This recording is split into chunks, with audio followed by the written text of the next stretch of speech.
Welcome back to Ask Seth. Today, we will be talking about the communicative language teaching approach.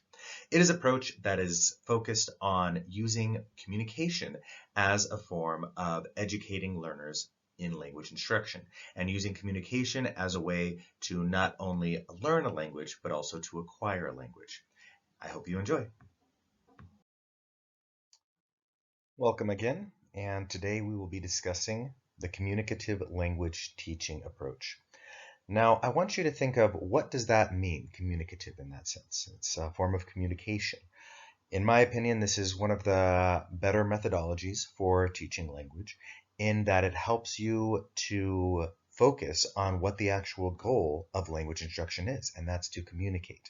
So instead of just a lot of rote memorization, it includes ways to get the students talking.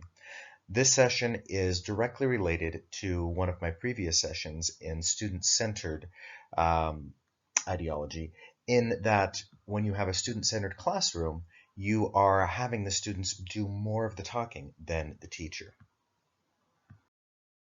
One of the best ways to get students engaged in communication is to have them talk about one of their favorite subjects, and of course that is themselves. As I had mentioned in one of my earlier slides, something I do weekly is I try to do weekend news. At the beginning of each week, I have students talk about what they did over the weekend. And I do the same. Take about 5 or 10 minutes the first class of each week just to do that so that I get to know the students a little better, they get to know me a little bit better, and they're more encouraged to be to talk and to speak.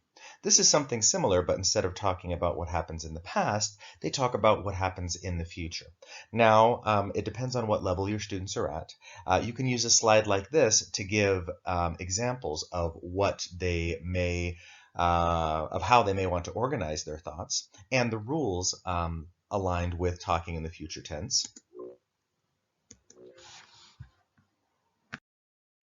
You can also use pre-made starting or sentence frames such as these. I am going to, I hope to, I plan to, I have to, I'm looking forward to, and you can have your own list. You know your students best. For my higher level students, I probably wouldn't use any phrases like this to start with. I would have them come up with their own. But with my lower level or mid-level students, I probably would use some phrases like this just to help them get started. Another way to really get students engaged in conversation is movie trailers. So what I do is I show a movie trailer, maybe two, about a movie that's coming out soon in English. And you can do multiple things with it. For example, one, I showed a movie trailer of a DC comic movie that was coming out, Batman, I think, and the latest Marvel movie that was coming out. I believe it was Spider-Man at the time, and had them discuss and talk about it. Which one of these trailers grabbed their attention more? Which one would they want to watch more or wouldn't want to watch more? Or why? If you were to make these trailers, how would you make them different? What type of movies do you like to watch? What would you like to see? And I knew my students, and I knew that they both liked that my students enjoyed these type of movies. But what I would do for your students is make sure that you know what type of movies they enjoy. For example, the younger kids may watch, may want to watch something like the Disney Encanto cartoon movie, and you could have a preview of that.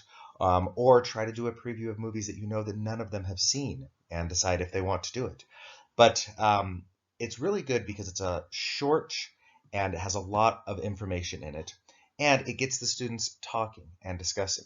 You know your students best, so find out what type of movie trailers would work best for them and what type of genres they're most interested in. And speaking of genres, it's a great activity that you can have is you can just show them a short clip and have them, identify what type of genre it is and why. And try to show them ones that might fit into multiple genres. Don't tell them that and have them, talk it out amongst themselves saying which genre does it fit in the best.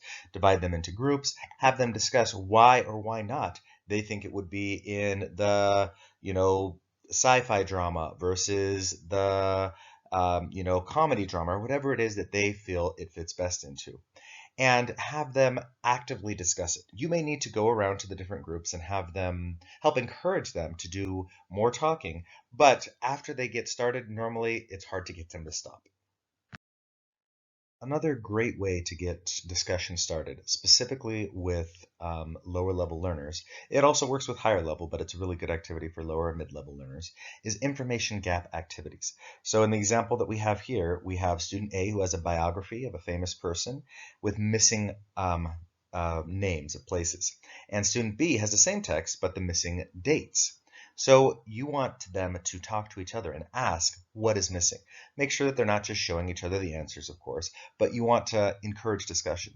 Now, you could also have, different type of information gap activities that would work as well.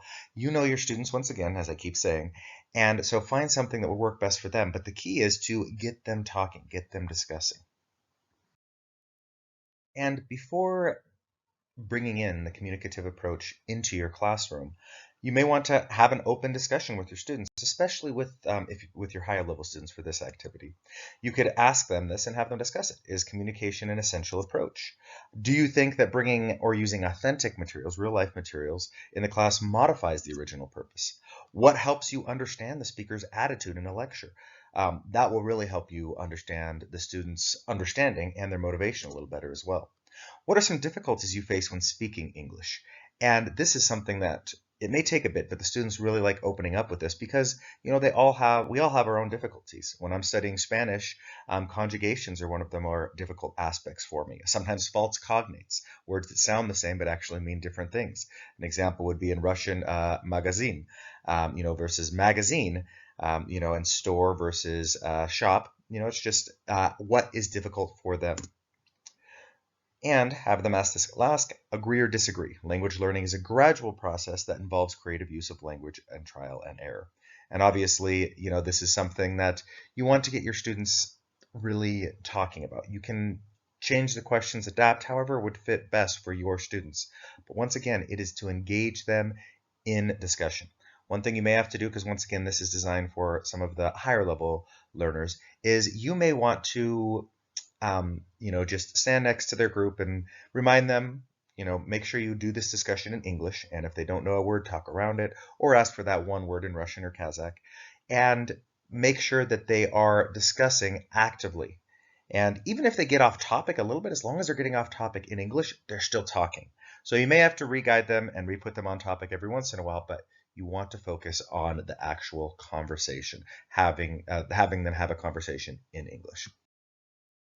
I hope you have found this session of communicative language teaching useful, and I hope that it's a way that you'll be able to get your students to engage more in speaking.